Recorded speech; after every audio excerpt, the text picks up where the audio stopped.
Hi, welcome to another exciting episode of the Andre the Beast Creighton Show. Another exciting show, and like always, another exciting guest.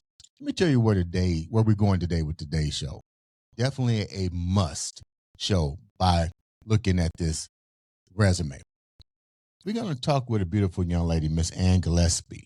But not only are we going to talk about her, but such an interesting journey. And let's go even deeper. The podcast has been setting the social media on fire. Only Founders Podcast. We're going to talk a little bit about that and how that all of this made her that beast mindset. Welcome to the show, Ann. How you doing? Thank you. Good morning, Andre. I'm doing great. How are you? I'm always great in the morning, especially on a Friday morning. Cup of coffee, Exactly. couple brownies, and some egg McMuffins. Look, got your coffee. You know how we do it on a Friday. We're doing it, right? It's Friday. Yes. Happy Friday. So before we get started with this beautiful resume of that beast mindset, tell the viewers a little bit about who Ann is. I love this question. Anne today is not the same woman as Anne 6 years ago. So Anne today is a mom of 3. My children are 7, 8, and 10. I've been with my husband for 18 years this fall. I am Congratulations on that one. I know. That's probably the biggest accolade of all of them. I have raised 3 businesses and 3 babies. And so talking about that, the entrepreneurial journey, the losing myself, I've hit 3 rock bottoms in life. I believe we have multiple rock bottoms. Where I am today is I am a keynote speaker. I want to help heal humanity the same way that God's helped me heal. I want to activate humanity with truth. And I believe that we need access to people to do that. I am a truth teller. I reveal the truth in branding. I reveal the truth in leadership, and I change cultures. I'm also the CEO and founder of a branding firm here in Denver called Fix and Form. And we do human-centric brand transformations for businesses. We've been doing that for 12 years. And then I have a brand product company. And as you mentioned, the Only Founders podcast, which we only launched last August, and we are cranking. So I'm loving life now in my truth. You touched on several topics here, and definitely show us about that beast mindset. And I'm gonna use this word which you use and a lot of people use, transformation. But let's get real. Transformation comes in all different shapes, forms, and sizes. But at the end of the day, transformation is what was accomplished through this journey. You Yeah. talked about hitting rock bottom numerous times. Tell me at least the ones that really were shift changers with you. And more importantly, it's a two-part question. You've been married steady for 18 years. Why going through this transformations? A lot of times our transformations aren't comfortable with our significant other. They either check in, they check out, or they be like, this isn't part of my destination. How were you able to maintain a household, a loving husband, even coming out of rock bottom and to get to where you at today? Give us at least 3 of those aspects that really changed your life. Yeah. So that's a great question.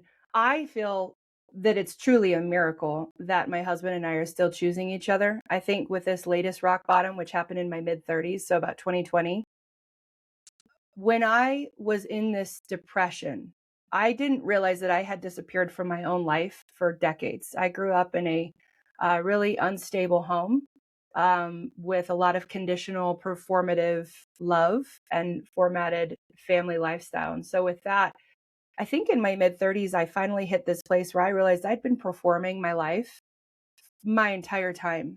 And as a mother, performing motherhood. And Anne had truly never shown up in that journey. And so that final rock bottom, I don't say final, it's final for now. I believe we have multiple in our life and they're used for good. But I think when I realized I was so beyond burnt out, I didn't want to exist anymore. I had 3 kids in the midst of COVID, 1, 3, and 5. The world shut down. I was still nursing, putting a toddler to bed, and then doing virtual preschool or virtual kindergarten with a 5-year-old. You've got to be joking me. And running a company of 6 years that I had been performing, doing all the things I was supposed to do, and then surviving my marriage in this relationship that, thank the Lord, literally, that God gave us this relationship and this partnership. But I think I was given a partner that I didn't even know the true capability of what he was made of, because we were both performing and dissociated and people pleasers. And when I had gone through this rock bottom, showing up and saying, I don't want to be here anymore. Whatever this is, I was flirting with suicide. I don't need to exist anymore. And I think that was my first experience receiving unconditional love in my life, because it was like every skeleton I brought out of my closet that I thought would make me a bad girl or a bad wife or a bad kid. He saw it, he embraced it, he loved it, he got curious and asked it more questions. And so it was this really beautiful journey of becoming Anne and really showing him, this is me. And luckily, I think it's truly just a miracle. It's a blessing that both of us have been feeling safe enough to reveal our true selves through this journey, and both of us still choosing each other because we're both independently doing the work. We're not in couples counseling. We're in our own therapy at this point. We're independently strengthening ourselves as units, showing ourselves to each other truly and saying, do you still choose this, right? Because marriage is a choice. I'm trying to ask this in a constructive way where this makes sense to the listeners. You're working with each other with therapy, and I think that's great. But there's the question here: how difficult was it for him to bring this to the woman he loves, that something may not be right with you? Oh, I brought it to him. It was my sofa statement. I literally told him, I don't want to exist anymore. I don't need to exist anymore. And that was the first he had ever heard I was in that place. So I shared it with him. Mm-hmm. But then from there, he had to literally have the biggest courage of his life to then hold me accountable and say, okay, this is where we are. Do you want to hurt yourself? Do you want to hurt the kids?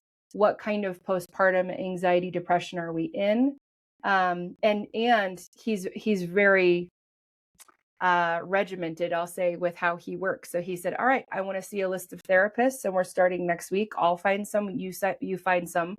And does this sound good to you? Do you want to get out of this place?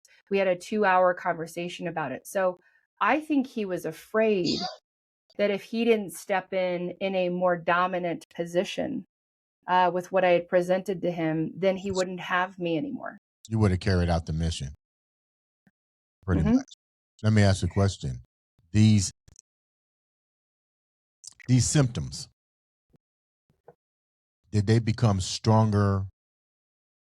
Evidently, they were already there, coming from the dysfunction. They were already there. They just hadn't manifested to different levels yet. So let me go here.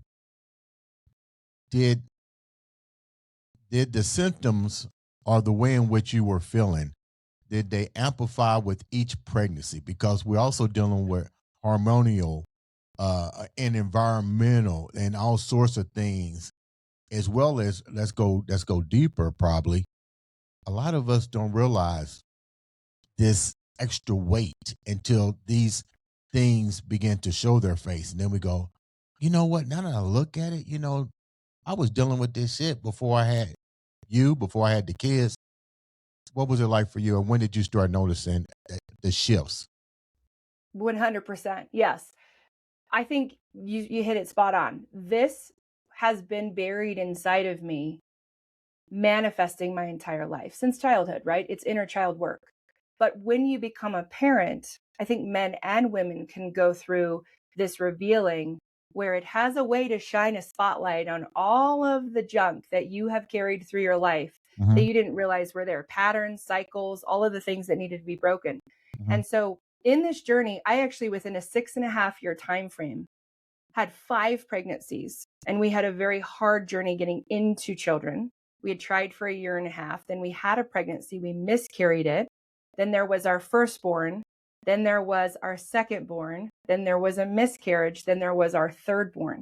So you're talking 100% hormones shifting. I think motherhood breaks you open in the most beautifully honest way. And it reveals your beast. I love that word, beast, as a woman, that challenges you to address who you were, because there's no going back.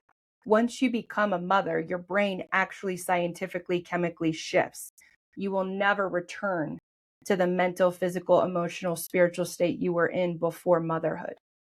So now finding yourself, it really breaks you open to address all of those patterns and behaviors that were there before, but you hadn't had anything to reveal that in your face as much as those years of motherhood. Working together as a team, you and your husband, what blueprint? We know what he gave out. All right, go give me 10 therapists. Give me this, do this, do this. But let's get real. That's his blueprint.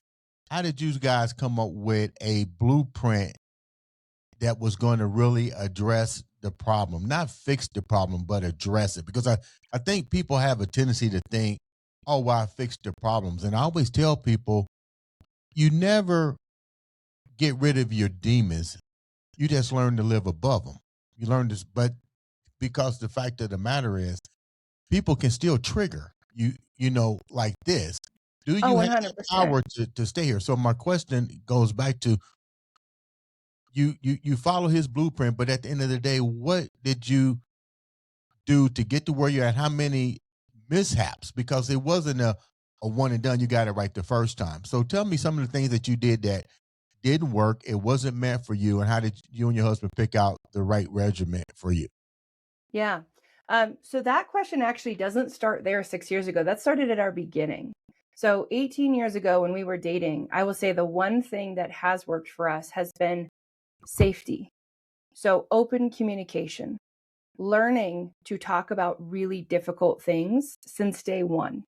And we were presented with some very challenging issues and topics and things that were uncovered about ourselves with each other that we hadn't addressed our entire lives, even in our 20s.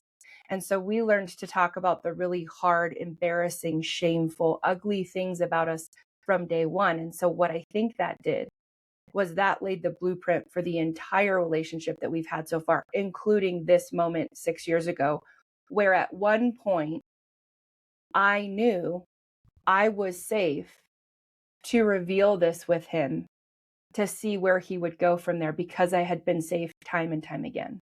When it doesn't work for us is when we perform and we hide. And that's what had been going on. So we were so disconnected because we were exhausted in having these children 2 or less years apart. And we were just going through the motions and performing as new parents. I think this Sofa statement was also a beautiful awakening for him, where I kind of stopped the clock and paused everything. In the midst of COVID, when we're at home stuck with each other, 6 months straight, no one in or out, we're literally doing this thing on our own. So we had to face our demons. And what that did was it allowed us to continue being safe for each other and being a safe space, teaching us how to do that for our children. So that modeled us the continuous safety to have open communication. You you said something a lot of people need to hear. COVID made you do two things. It either put you in a fear mindset, it put you in a conspiracy mindset, but more importantly, put you into a situation to where you had to really get to know that person. And the tripped out part about that whole scenario is a lot of people, even though they were married, this is so funny. They really didn't know each other until they was Right? forced to be in in that situation. There were Yeah. more domestic violence during COVID and separations because people had to really know they was just going through the motions. So my question here, I don't want you to throw your garbage out on the table, but you brought up something. You had to be transparent, and I think transparency. You can only be transparent with the other person if you really know what those demons are that you deal with. Right. So what was the not all of your demons, but what was what was the one that was really a difficult release for you that you said, I've been holding this in, but now I feel better. Because there could be Hmm. multiple ones, but there's that one that you try to keep in that closet no matter what. So the biggest one at that moment in time was that I needed to have some really harsh boundaries with his parents and my parents. And I talk about being a cycle breaking mom, and I'm not lying about that, and I don't joke about that. I am currently and happily estranged from everyone in my birth family after years and years and years of trying with boundaries. And I finally came to the realization through this work that there was so much toxic and unhealthy cycle that was being brought down to our children. And that's not how I wanted to raise our family anymore. And so you can't be a cycle breaker and raise your family differently on your own. Your spouse, your partner has to also see you in that and come to the table. It doesn't work if one is doing that. So at that moment of time, it was the harsh realization, because he wasn't there with me in that part yet, that his parents needed to have more boundaries. And that was really hurtful because at the time he was really, really close with them, also in an unhealthy relationship still. And so it's been 6 years since we had that rock bottom conversation. And today, fast forward with therapy and coaching and amazingly raw conversations that he and I have seamlessly now. We both have to have very harsh boundaries with both of our parents because while we were raised in two extremely different homes, the cycles, the behavior, the enmeshment, the emotional manipulation that happens there are Yes. things that we've chosen to put some space with. So that was one of the biggest ones Mhm. of the skeleton that I had to say, look, how we're doing things isn't how I want to do things. What do you think? And it's funny you brought that up because I tell people I have a struggle with this with my dad. You know, he's from old school, and this is always a hash, but it's a trigger for me because I'm like, you don't get it. I don't want to be around dysfunction. You can't Yes. you can't pick your family, but I can choose how much of that dysfunction I want to be involved with when it comes to, myself first, because it has to start here first. Right. And then, your children and then your children's children. And I think a lot of people are so wrapped up in this, well, we're all family. You can't pick you choose. You got no. That's bull crap. You can pick your what I might call your mental happiness. It doesn't mean Yep. that you're going to get rid of your family. It just like you set boundaries, but a lot of people, especially with family, have a difficult time understanding what that means and why that was taking place. So let's go here because I use my dad as an example. If I was to tell him that, he wouldn't understand that. You had to tell it to your parents and his parents. Now you might have become public enemy number one. Oh 100%. yeah, I exist as the black sheep, the thorn in the side of all the victims in the unhealthy cycles of both of our families. Yes. I'm hated and I'm happy. And I will tell you this, because you talked about your dad. yeah, I will actually be a lot of my keynote speaking is truth telling, but a lot of my social media content on Instagram, I have a community of people who are going through this truth telling themselves. And they say, Anne, this is so hard. I need support. How did you estrange from your mom? I need to have these conversations. They're narcissistic. It's the narcissistic abuse. It's all of it. And I say this, I get told that a lot, but Anne, it's your mom. And I say, exactly. And I'm her child. right. Isn't that sad? And I flip the script. And the second you say, I was their child and they were the adult and they still treated me this way, isn't that sad? Instead of the guilt on you. But Andre, that's your dad. I know. And I'm his son. Mhm. Isn't that sad? Yeah, It immediately turns the table of who is the adult and yeah, who is the child and who should have known better. right. And then I look at it. He only knew the structure that he was brought up in. So Correct. I have to step back and say I have to meet you where you're at, Hmm. but I still have to protect what's mine. I You know got you it. might want to see it this way, the family structure and blah, blah, blah. But dude, I'm looking at it from a mental standpoint. I'm looking at mental awareness, Yep. emotional intelligence. You know, that's totally, I'm not saying I'm cutting you completely off. I just got to put you in this section right here. So, Well, one thing I want to clarify with that too is that a lot of adult children who have to hold really strict boundaries with unhealthy, dysfunctional parents, mhm, they think that it's harsh. I often get misconstrued that I'm hating or resentful or bashing and bad mouthing. The true work comes from I actually love my parents and my older sister very much. My heart breaks for them. It's more of a grief standpoint, it's a sadness, where in the beginning it was the uncovering and being like, man, screw you. Like you did all of this to me. And the anger and the rage, you have to have all that. Like healing is ugly and it's loud and it's messy and there's a lot of cursing and there's a lot of violence. That's healing. But mhm, once you go past the awareness of all of that and really feeling that in yourself, you then get to a place of love mhm, and grief. And I've already attended the funerals of all of my family members and mourned the people who I was desperately trying to have them be for me in my family that I realized I was never getting as a child. And I was mhm, just lying to myself, but also that I would never get from them because I couldn't do that. They had to do the work to come to the table to meet me on this other side, and they aren't. They're not. They may, but that's not for me to decide. mhm, So until they choose different, as I have chosen different, we can't have a relationship because I'm raising three little people in a very different, healthy way. And I'm breaking the cycle for generations to come. And I see that work future forward as much more important than people pleasing someone who's extremely unhealthy and stuck in old toxic cycles. And when you realize that there's love and there's sympathy and there's empathy and there's grief and there's great sorrow and sadness and kindness. I've actually seen all members of my family since becoming estranged.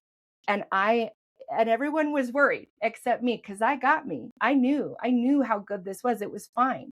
I mhm. can be a very kind and very sympathetic and very wonderfully connecting person with them if I choose to be. Right. But it doesn't mean you have access to me and my family moving forward. It's so funny. We can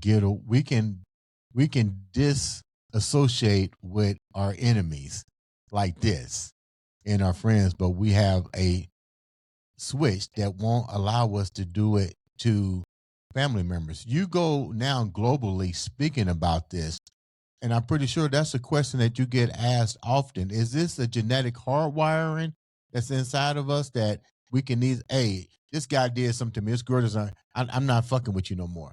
Well, Yeah. your brother just turned you into the police.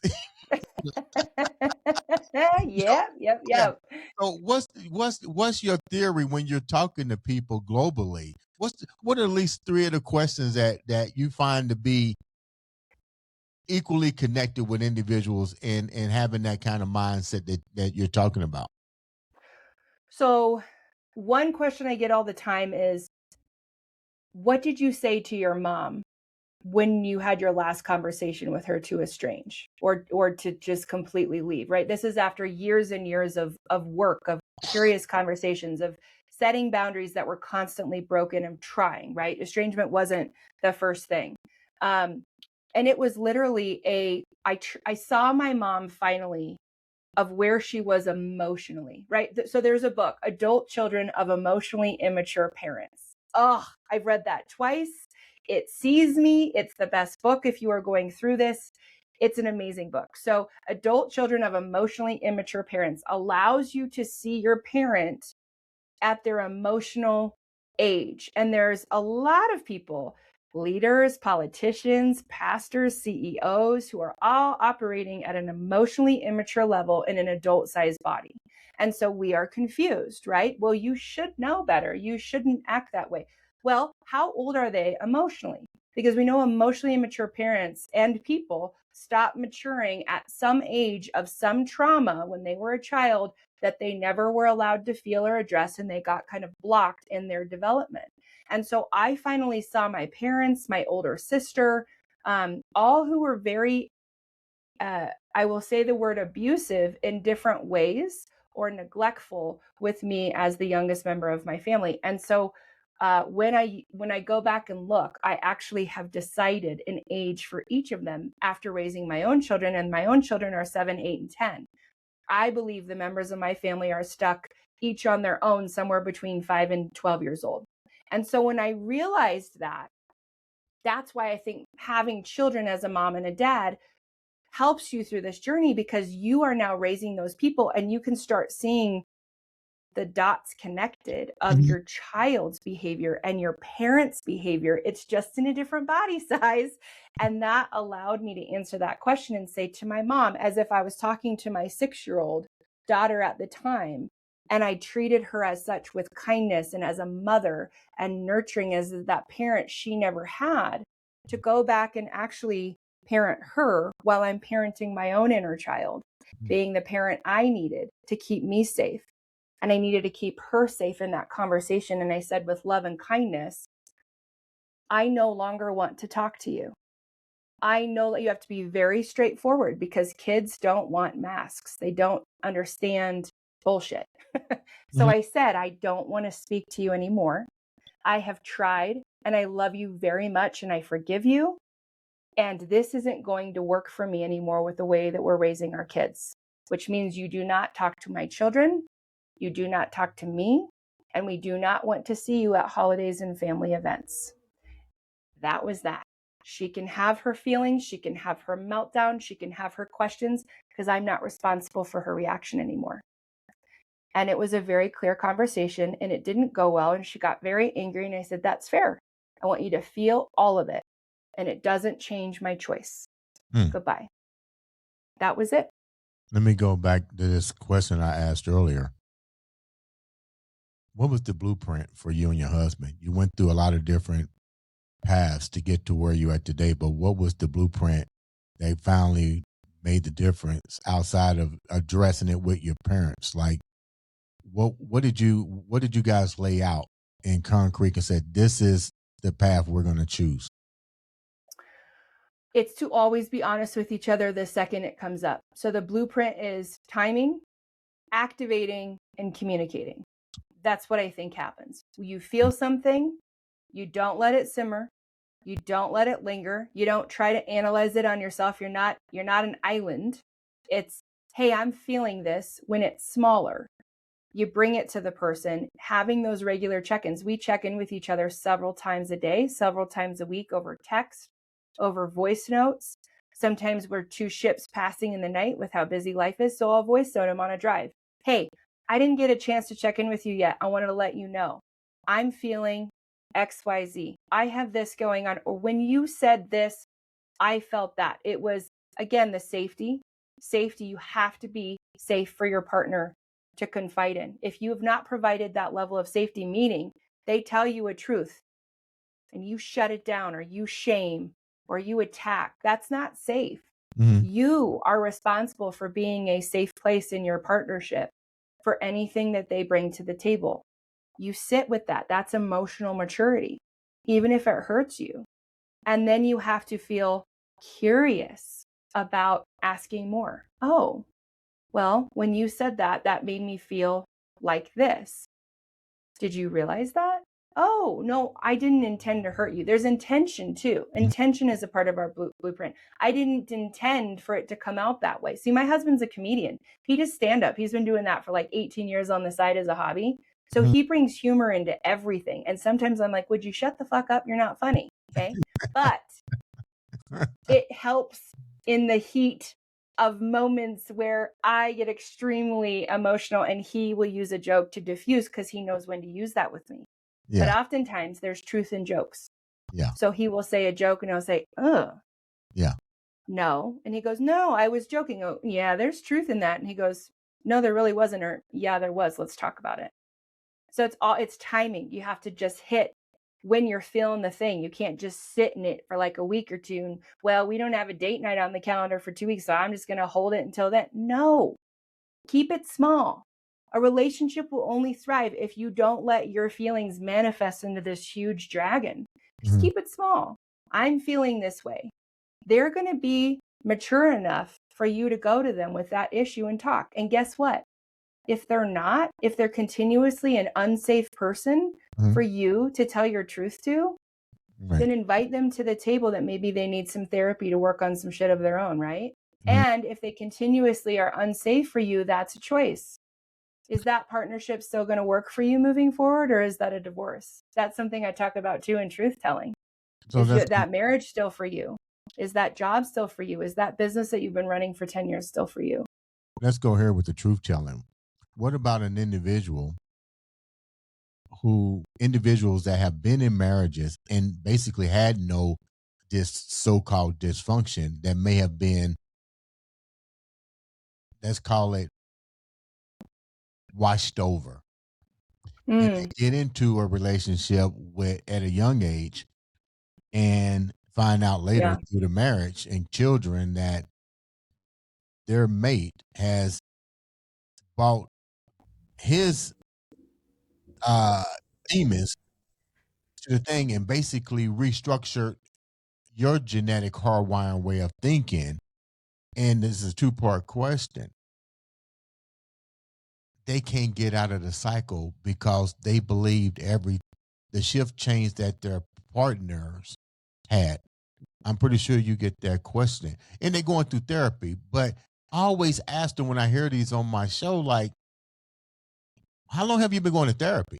And then I'm like, and they haven't given you tool suggestion.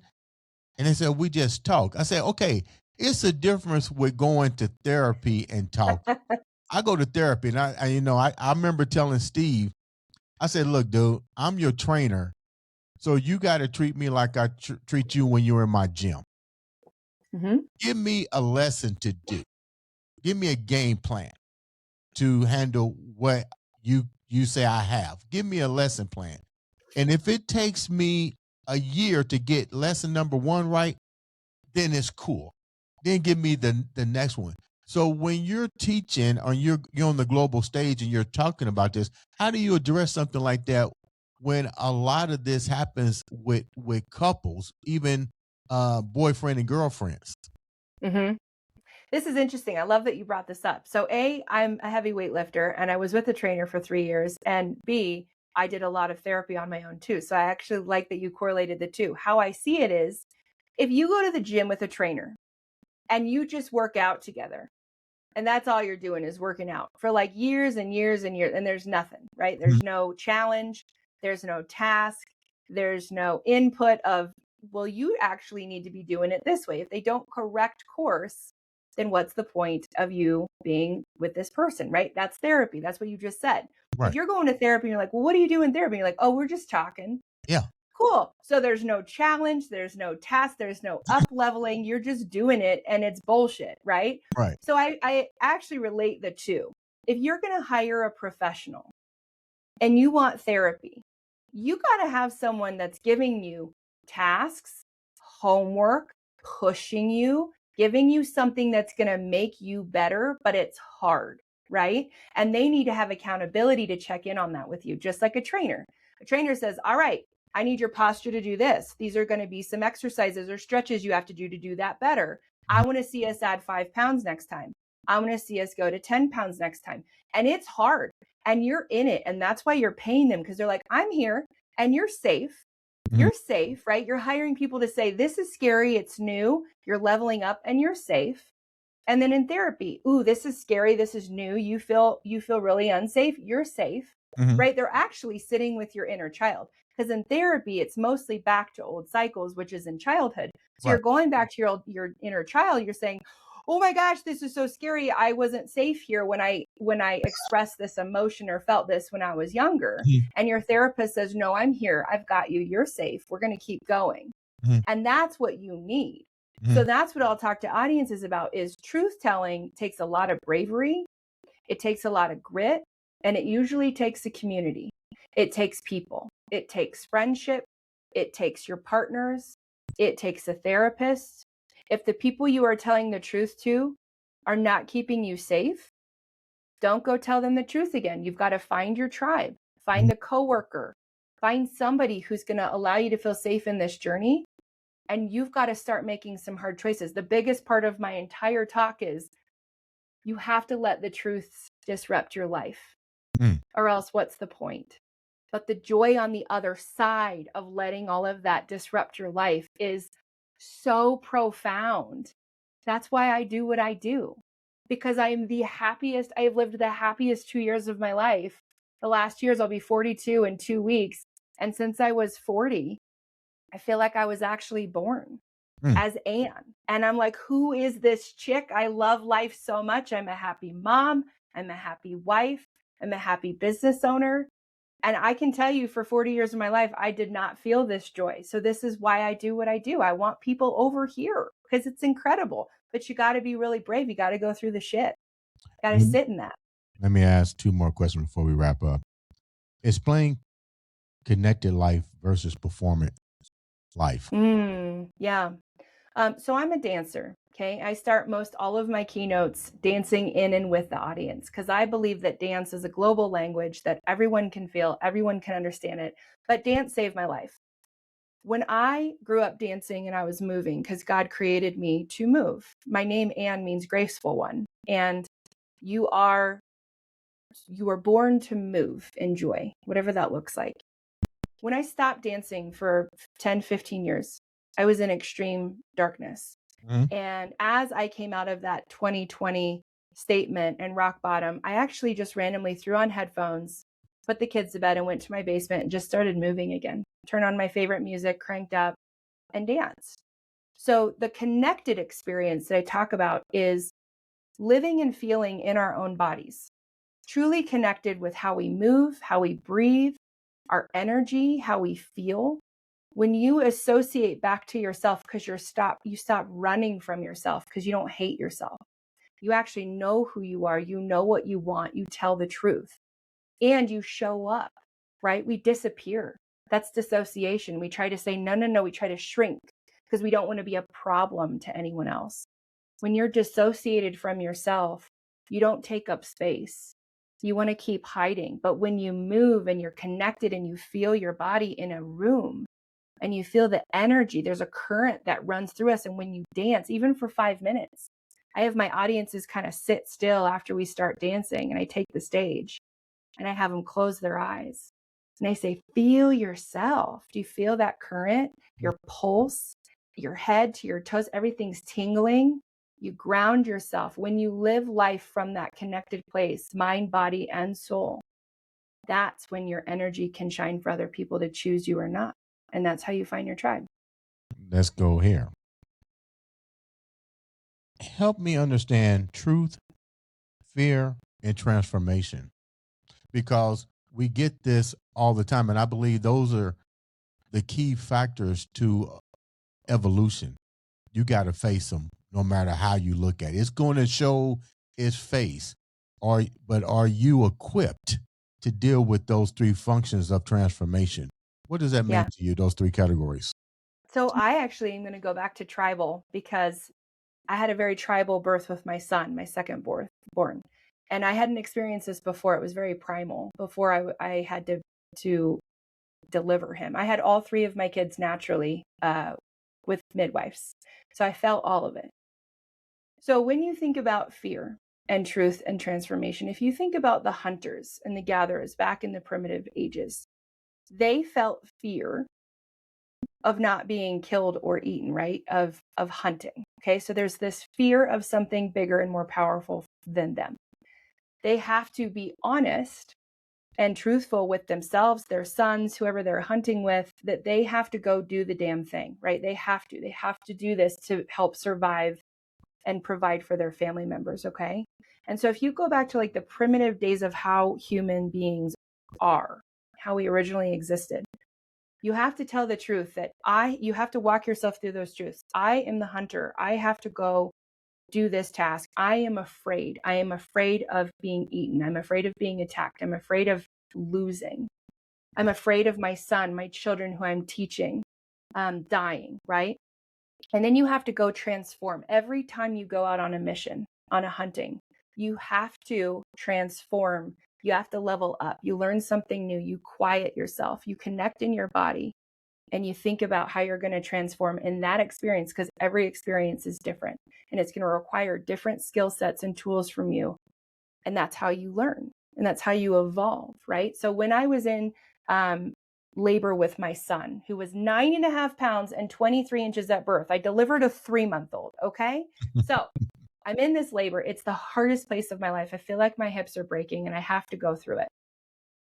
And there were several times that I had to just completely disappear. My husband said, "You weren't there.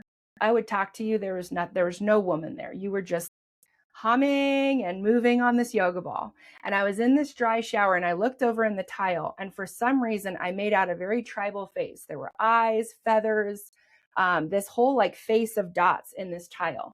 And I kept with my finger just kind of tracing it. And I was like literally in this African field of just nothingness with God. And I was literally there in my body. It was the most wild, primitive experience of my life. And I was fearful. I was afraid I wasn't going to be able to do it. And I had midwives and nurses telling me, this pain is not greater than you because it is you. And then it was truth telling of, you can do this. You are doing it. You are. This is the work. You're doing it. You're leveling up, right? That birth was the most transformational, mind shifting experience of Anne can do this. She's done hard things, but this shit, she can do this. She's doing this. For the first moment of my life of becoming a mom, that labor was the hardest one to get through. So I went back to this primal place. It's just where my mind took me. And I realized there were so many humans on this earth who have done it way harder than this. And I can do this. And this is me. It's not bigger than me. So that's how I view those words. Okay. And I go back to those words often in that space and say, we are primal. We are primitive. We are human beings that have evolved for centuries. And anytime you feel like your problems and your fears are so big, my whole movement's called Share Your Fear. Because the second you share your fear and tell the truth, it becomes so small. And you actually realize how small of a seed you are on this entire journey and in this blip of time, because time has been so vast. It makes you feel better. It doesn't make you feel less when you realize how small you are. It makes you feel like you need to be bigger to live the life that God gave you. And that's kind of where I am. Let's stop disappearing and let's show up, right? Right. And let's be loud. Explain the journey of life from your viewpoint. I know. That's a good question. Well, because I think that's where, when I ask people this question, I often get met with a stare, like I've never heard that before, or I don't know how to answer that. And to me, it's pretty simple. Yeah. But what is your definition for that? I want to go and then I want to hear your definition. Okay. So You want to hear mine? You want to hear mine? Explain the journey of life. Yeah, but yes. Who's going first? I want to hear you. I'll go first. I'll take it. It's simple. It's the three factors that we just talked about. I call those the element of life. We know about air, water, and fire. It's the same reverse. You have to go through these steps. Nobody can get around it. You can't go over it. You can't go. You got to go through it. How long it's going to take is the key to this. How long is it going to take you to really master each one of those? I said something earlier. We can't get rid of the demons, the things that we're faced with, but we can learn with these three elements of transformation to stay above them. That's the whole idea, is to stay above them. That's the journey of life, to keep everything else vibrate at a higher level and keep moving on and playing it forward. Yep. That's mine. But you tell me yours, because this is your episode, not mine. you said something that was kind of fun and it triggered me in a fun way. You said we got to go through it. And then I'll explain the journey of life in my perspective. My favorite book growing up was We're Going on a Bear Hunt. Do you know this book? No, but I'm going to get it. Yes. So at age 5, which is actually when I did a lot of guided meditation and healing work with my inner child. I went back to my 5-year-old self. So it was really an epiphany when I read this book to my children and I looked at the signed note from the author who I met because I was obsessed with this book and I was 5. I'm like, holy shit, there's something to this. And every single thing that they encounter, oh no, a snowstorm or a mud or a forest, we can't go over it. We can't go over under it. We have to go through it. And I look at this book and the way I read it, I actually might do my own podcast episode reading this book the way I do, because at age 5, it was my favorite book. I read it on repeat because we have to go through it.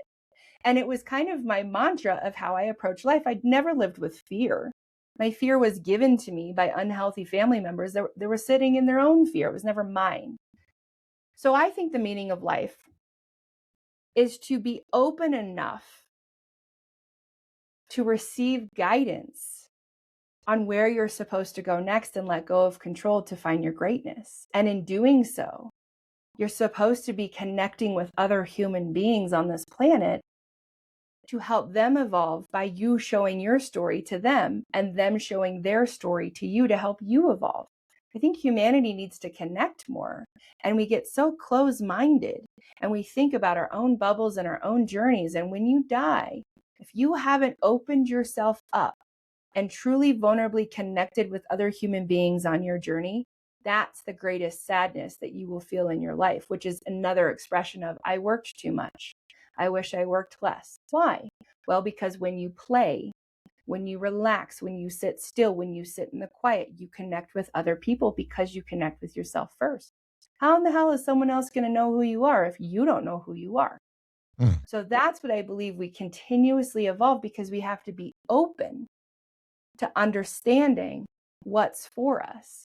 And it could completely change the course of our life. You have to be open to that, because guess what? If you're living in alignment because you received that, you're going to be so much happier than if you stayed in that job that you went every day to from 7 a.m. to 6 p.m. and didn't connect with anyone. So the whole journey of life is to continue connecting with people, because there's so many different people on this planet to make our lives rich and full. That's the experience. I like the way you said that. You know what, Ann, thank you so much for taking time out to come on the show and share such a beautiful story of complete transformation and keeping that beast mindset. How can the viewers reach out to you and know more about your podcast? Love it. Yes, you can find me on Instagram. The best way is my personal name, Ann Gillaspie, with an A, Gillaspie.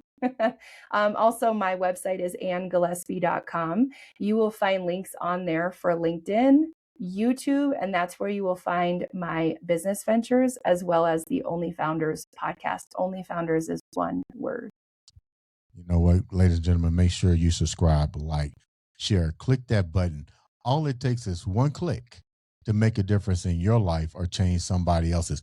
And thank you so much for coming on the show. Ladies and gentlemen, like always, this has been another, and I do mean another, exciting episode of the Andre, the Beast, Creighton Show.